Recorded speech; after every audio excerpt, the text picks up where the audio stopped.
ఈ వ్యాఖ్యలు యథాలాపంగా చేశా, విచారణ వ్యక్తం చేస్తున్నా. బారాస కార్యనిర్వహణ అధ్యక్షుడు కేటీఆర్ మహిళా కమిషన్ ముందు హాజరు. ఆయన్ను అడ్డుకునేందుకు మహిళా కాంగ్రెస్ నేతల యత్నం. ఉద్రిక్తత కూడా ఏర్పడింది. అక్కడ మీడియాతో మాట్లాడుతున్న కేటీఆర్. చిత్రంలో సత్యవతి రాథోడ్, మాలవత్ కవిత, సబితేంద్రారెడ్డి, సునీత లక్ష్మారెడ్డి తదితరులు. సో ఒక్కసారి ఇదే విషయం పైన మనం ఈమెతో మాట్లాడదాం. బీఆర్ఎస్ సంబంధించి పావని గౌడ్ మనతో రెగ్యులర్ టచ్లో ఉంటారు ఆవిడ. సో ఆవిడని అడుగుదాం. నిన్న సంబంధించి మహిళా కమిషన్ దగ్గర బుద్ధభవన్లో జరిగిన గందరగోళం గురించి ఆవిడతో మాట్లాడదాం. వీళ్ళందరూ గతంలో అధికారాలు అనుభవించిన వాళ్ళే. కేటీఆర్ కావచ్చు, లేదంటే సవితమ్మ కావచ్చు. ఇలాంటి పరిస్థితులను కూడా కాంగ్రెస్ ప్రభుత్వానికి కానీ వేరే విపక్షాలకు కూడా ఇలాంటి సిచ్యువేషన్ని ఇవ్వలేదు. అందరూ కలిసికట్టుగా ఉంటే వాళ్ళని విభజించు పాలించు కాన్సెప్ట్లో కేసీఆర్ కానీ బీఆర్ఎస్ ప్రభుత్వం కానీ ఇది చేసింది, ఇబ్బందులు పెట్టింది, ఇబ్బందులు గురి చేసిన పరిస్థితి.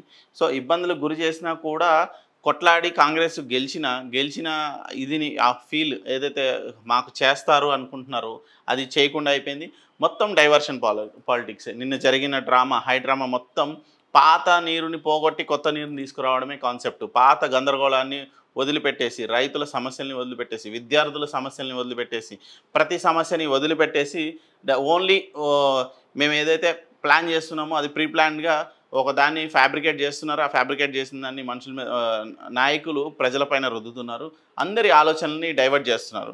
ఇక్కడ ఈయనకి సంబంధించి మనం నిన్న జరిగిన అసలు గొడవకి అవకాశమే లేదు. ఆయన మహిళా కమిషన్కి మహిళలను తీసుకుని వెళ్ళాడు. అది వేరే విషయం అయితే అక్కడ కాంగ్రెస్ నాయకులు వచ్చి గందరగోళం సృష్టించాల్సిన అవసరం లేదు. సో అది ఒక విషయం అయితే, రెండో విషయానికి వచ్చేసరికి నిన్న హైడ్రా టాపిక్ మీద మొత్తం హడావుడి చేశారు. ఢిల్లీ వెళ్ళాడు రేవంత్ రెడ్డి ఢిల్లీ వెళ్ళినా, మిగతా మంత్రులందరూ ఢిల్లీ వెళ్ళినా, ఇక్కడ కమిషన్ విషయంలో హైడ్రామా నడిచింది. ఇక్కడ జూబ్లీస్ మాదాపూర్కి సంబంధించి నాగార్జున కన్వెన్షన్ కూడా హైడ్రామా నడిచింది.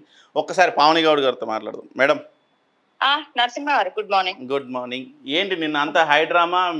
మీరేదో మీ కేటీఆర్ గారు సారీ చెప్పడానికి వచ్చారు కమిషన్కి, అక్కడ ఏం గందరగోళం జరిగింది?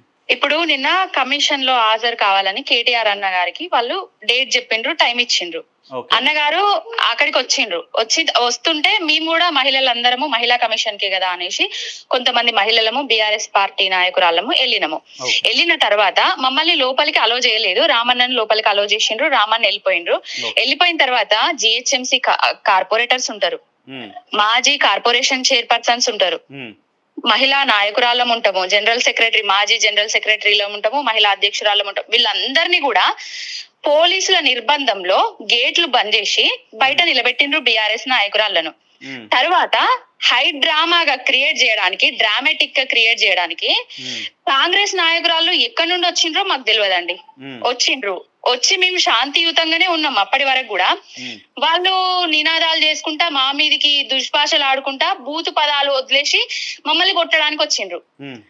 అప్పటి వరకు మమ్మల్ని లోపలికి రానియని పోలీసులు, వాళ్ళనేమో పోలీసుల సెక్యూరిటీ తోటి రూపు పార్టీలతోటి లోపలికి ఎంటర్ చేసిండ్రు. వాళ్ళ వెంటనే మేము వెళ్ళడం జరిగింది. వెళ్ళిన తర్వాత ఆ మహిళా నాయకురాళ్ళనన్నా వాళ్ళను కాంగ్రెస్ గూండారా నాయకురాళ్ళనల్లా అర్థం కావట్లేదు. చిన్న చిన్న నేలు కట్టర్లు, బ్లేడు ముక్కలు, మారణాయుధాలను తీసుకొచ్చి మా మహిళా నాయకురాళ్ళ మీదకి యుద్ధం ప్రకటించినట్టుగా మీదికి వస్తున్నారు.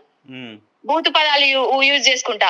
మేము కూడా ప్రతిఘటించినాం అనుకోండి, కానీ వాళ్ళు ఉద్యమ ద్రోహి కింద పనిచేస్తున్నారు. మేము ఉద్యమ నాయకురాళ్ళము, మాకెంత పౌరుషం ఉంటుందో వాళ్ళకి తెలుసు. నిన్నటితోటి అర్థమైపోయింది. ఇప్పటి నుంచి ఏది కూడా సహించేది లేదు. ఇన్ని రోజులు రామన్న, హరీష్ అన్న, కేసీఆర్ రావాలి అది అని అన్నారు. వాళ్లకు రామన్న, హరీష్ అన్న, కేసీఆర్ కాదు, ఇక మహిళా నాయకురాళ్ళనే వాళ్ళ చీమల దండు లెక్క వాళ్ళను వెంబడించి దంచుతాం వాళ్ళని. ఎక్కడ ఏ బూతు పదాలు యూజ్ చేసినా, మా నాయకుల జోలికి వచ్చినా, మా నాయకురాళ్ళ జోలికి వచ్చినా, బూతు పదాలు ఉపయోగించినా కూడా ఎంబడిచ్చి దంచుతాం. ఏం చేస్తారో చూద్దాం. ఇంకొకటి, మా కేటీఆర్ గారికి సుమోటో కేసు బుక్ చేసి ఇచ్చిండ్రు. ఓకే, ఆయన వచ్చిండ్రు, వివరణ తెలిపిండ్రు, విచారం కూడా వ్యక్తం చేసిండ్రు. మహిళా నాయకురాళ్లను అవమానించినట్టుగా నేను మాట్లాడితే సారీ కూడా చెప్పిండ్రు. అయినా కూడా ఆయనే వచ్చి కమిషన్ లో ఆమె ముందు కూర్చోవడం జరిగింది, ఆమెకు సమాధానం ఇవ్వడం జరిగింది. కానీ నిండు సభ సాక్షిగా మహిళా ఎమ్మెల్యేలు అని చూడకుండా ఏవైతే పద ప్రయోగాలు చేసిండ్రో వాళ్ళని నమ్ముకుంటే జూబ్లీ బస్ స్టాండే అవుతుంది, అది దాన్ని మాట్లాడినరో ఏ ముఖం పెట్టుకొని ఇక్కడికి వచ్చి మాట్లాడుతున్నారు అనేది కరెక్టేనా? దానికి మహిళా కమిషన్ వర్తించదా? దానికి సుమోటోలు ఉండయా? మరి వాటి మీద ఎందుకు కేసులు బుక్ చేస్తలేదు? మహిళా కమిషన్ అనేది తెలంగాణలో కాంగ్రెస్ కమిషన్ గా పనిచేస్తుంది, ప్రతిపక్ష నాయకులనే టార్గెట్ చేసుకుంటే వేస్తుంది. ఇన్ని రోజుల నుండి తెలంగాణలో 1800 అత్యాచారాలు, మానభంగాలు, హత్యలు, కిడ్నాప్లు జరిగితే చీమకు అసలు చీమ గుట్టనట్టు ఉన్న మహిళా కమిషన్ ఇప్పుడు ఎందుకు స్పందిస్తుంది ప్రతిపక్ష నాయకుల మీద? దళిత మహిళ మీద 3rd డిగ్రీ ప్రయోగించినా కూడా ఎందుకు స్పందించలేదు? ఒక చెంచు మహిళ మీద కూడా ఎందుకు స్పందించలేదు? ఒక ఎస్ఐ మహిళా కానిస్టేబుల్ వేధించిన ఎందుకు స్పందించలేదు? 20 మంది చిన్న పిల్లలను, మైనర్లను రేపులు చేస్తే ఎందుకు స్పందించలేదు? బస్సులల్లా కండక్టరు డ్రైవర్ కలిసి ఒక అమ్మాయిని రేపు చేస్తే ఎందుకు స్పందించలేదు ఈ మహిళా కమిషను? ప్రజలందరికీ అర్థమైపోతుందండి, ఈయన ఏం లేదు ప్రశ్నించేటోళ్ళ మీద గూండాలను వదులుతున్నాడు. మొన్న ఏదైతే మహిళా జర్నలిస్టు సోదరిమణులు కొండారెడ్డి పల్లెకి పోయి ఈయనే 100% రుణం మాఫీ జరిగింది అంటున్నాడు కదా, మరి ఈయన ఊర్లో ఏ పార్టీ చేసిండు అని తెలుసుకోవడానికి పోతే అక్కడ తెలిసిన విషయం ఏంటంటే పావుల వంతు కూడా ఎవరి రైతులకు రుణం మాఫీ కాలేదనే విషయం తెలిసింది. ఆ విజువల్స్ ఎక్కడ బయటికి వస్తాయి అనేసి మహిళా జర్నలిస్టులను నిర్బంధించిండ్రు, కొట్టిండ్రు, వాళ్ళ ఫోన్లు లాక్కున్నారు, వాళ్ళ మైకులు లాక్కున్నారు, వాళ్ళ చిప్పులు లాక్కున్నారు. పోలీస్ స్టేషన్ ఎదుటనే వాళ్ళ మీద చేతులు వేసేటట్టు చేసిండ్రు. ఎక్కడున్నదండి ప్రజాస్వామ్యం? అసలు ప్రశ్నించే గొంతునన్నాడు, ప్రజా పరిపాలన అన్నాడు, నిర్బంధాలను తీసుకొచ్చిండు, ఎమర్జెన్సీ కాలాన్ని తీసుకొచ్చిండు. ఎక్కడున్నదండి ఆడోళ్ళకి?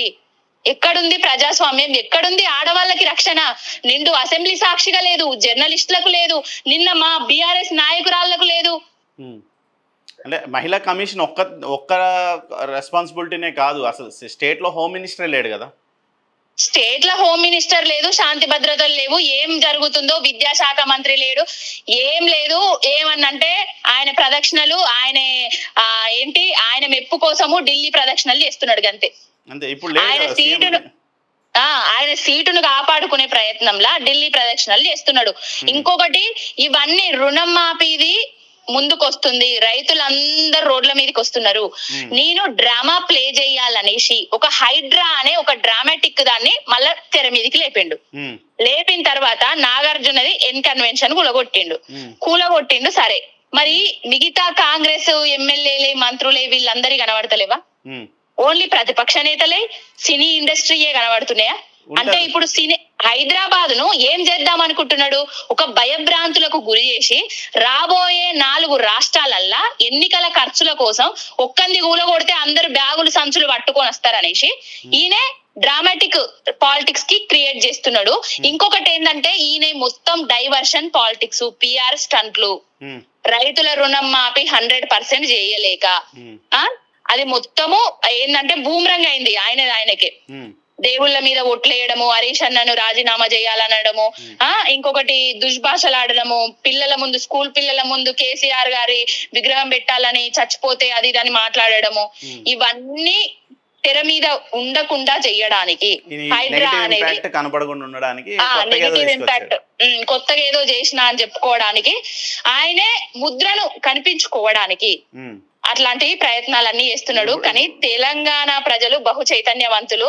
ఈయన చేస్తున్న ప్రతి పనిని కూడా, ప్రతి మాటను కూడా గమనిస్తూనే ఉన్నారు.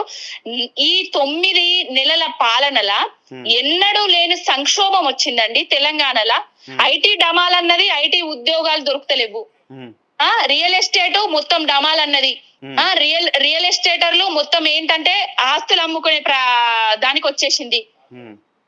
ఆంధ్రలోకి పోతున్నాయి పరిశ్రమలన్నీ, ఆంధ్రాకు పోతున్నాయి, పక్క రాష్ట్రాల కర్ణాటకకు పోతున్నాయి. ఈయన ఏం చేస్తున్నాడు? ఆదానితోటేమో అక్కడ ఢిల్లీలో లొల్లీలు పెట్టుకుంటారు, గల్లీకి వచ్చి వాళ్ళ లీడర్లు చెప్పంగానే ఇక్కడ యుద్ధం అని ఏదో ధర్నాలు, రాస్తారోకాలు చేస్తారు. ఎందుకు ఈ 2 నాలికల సిద్ధాంతం? ఎందుకు ఈ 2 నాలికల ధోరణి కాంగ్రెస్ పార్టీ వాళ్ళకు? చెప్పండి. తెలంగాణను సత్యనాశ్ చేయడానికి, సర్వనాశ్ చేయడానికి మాత్రమే ఈ రేవంత్ రెడ్డి ముఖ్యమంత్రిగా వచ్చిండు. ఆయన గురువు ప్రదక్షిణ చేసుకుంటా గురువుకు ఆయన లాంఛనంగా ఏదో ఇయ్యడానికే అప్పనంగా అన్ని దోచిపెట్టడానికే ఇక్కడ నుంచి పరిశ్రమలు జరిగిపోవడానికే ఒక విధ్వంసకరమైన రాజకీయాన్ని ఒక వినాశనకరమైన దాన్ని ఇక్కడ తెలంగాణలో ప్లే చేస్తున్నాడు. ఇప్పుడు ఎందుకంటే సినీ ఇండస్ట్రీ నాగార్జున గారిదే కూల్చింది, రేపు మాయ కూడా కూలుస్తారు. మాకు ఇక్కడ ఆస్తులకు రక్షణ లేదు, మేము మళ్ళా పోవాలి, చెన్నైకి పోవాలి, లేకపోతే హైదరాబాద్ అమరావతికి పోవాలి. ఇట్లాంటివన్నీ ప్లే చేస్తున్నాడు ఈ రేవంత్ రెడ్డి. అంటే ఒక పరిపాలన మీద అవగాహన ఉన్నాడు, పరిపాలన చేతనైనోడు, పెట్టుబడులను ఆకర్షించి 1000 ఉద్యోగాలు తీసుకురా. ఇట్లా చేస్తే అమెరికాలో ఎవరన్నా ఉన్నోళ్ళు ఎవరన్నా పెట్టుబడులు పెట్టడానికి వస్తారా అండి విదేశాల నుంచి వెళ్ళి? తెలంగాణలో నువ్వు చెరువులు కుంటలు అన్ని కూల్చేసి అప్పుడు మేము ఇన్వెస్ట్మెంట్లు పెడతామన్నారేమో. అందుకే మరిగా ఇవన్నీ చేస్తున్నాడు. బఫర్ జోన్ లా FTL లా ఎంతమంది కాంగ్రెస్ నాయకులు ఇవ్వండి, అందరి కూర్చుండ్రి, సమన్యాయం కదా, ప్రజాస్వామ్య దేశం కదా. మేము 100 మంది ప్రయారిటీ చేసుకుంటే మేము ఆఖరిలో లాస్ట్ 10 లో మేమే కాంగ్రెస్ వాళ్ళు ఉన్నారు. సరే ఫస్ట్ 10లో BRS వాళ్ళు ఉన్నారు, లేదంటే మాకు ఎవరైతే వ్యతిరేకంగా ఉన్నారో వాళ్ళు ఉన్నారు. కాకపోతే ఇక్కడ ఒక చిన్న విషయం ఏంటంటే 2 విషయాల్లో గవర్నమెంట్ ఒక స్ట్రైట్ అవే మీడియాకి ఒక క్వశ్చన్ కి ఆన్సర్ దొరకట్లేదు. ఒకటి ఏంటంటే గతంలో ఈ కాంగ్రెస్ నాయకులు ఎవరు ఎన్ కన్వెన్షన్ లో పెళ్లిళ్ళు చేసుకోలేదా? First thing. అసలు రేవంత్ రెడ్డి వాళ్ళ బిడ్డకి ఎన్ కన్వెన్షన్ లోనే నాగార్జున గారి ఫంక్షన్ హాల్లోనే పెళ్లి చేసి ₹1 కూడా నాగార్జున గారికి ఇవ్వలేదట. సరే డబ్బులు ఇచ్చారు ఇవ్వలేదు పక్కన పెడితే, అది అక్రమ కట్టడము అని గత 10 ఏళ్ళుగా రేవంత్ రెడ్డి అదే అక్రమ కట్టడంలో ఎట్లా పెళ్లి చేసిండు కదా, ఎట్లా చేసిండు మరి?